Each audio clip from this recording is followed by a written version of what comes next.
High, আমি পায়েল। কেমন আছো বন্ধুরা? আশা করছি সবাই খুব ভালো আছে, আর আমিও খুব ভালো আছি। তো আজকে সকালে কি টিফিন করলাম চলো তোমাদেরকে দেখাই।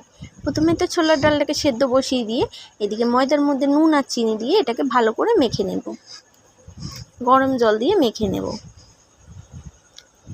এই যে আমার ময়দা মাখা কমপ্লিট।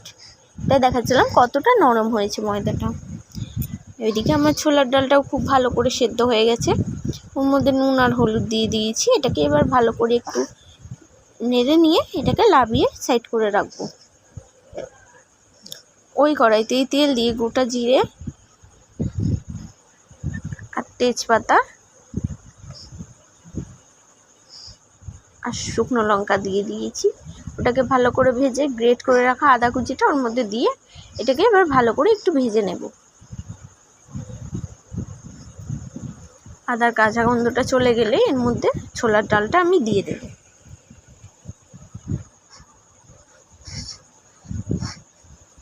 এই যে ছোলার ডালটা আমি দিয়ে দিয়েছি, দিয়ে এর মধ্যে একটু চিনি দিয়ে আমি এটাকে লাবিয়ে রেখে এদিকে রুটি আমার বেলা হয়ে গেছে, এদিকে সেকেও নিয়েছি। এই যে ফাইনালি আমাদের রুটি আর ছোলার ডাল তৈরি হয়ে গেছে। কেমন লাগলো রেসিপিটা অবশ্যই কমেন্ট করে জানাবে, আর একটা লাইক করে দেবে।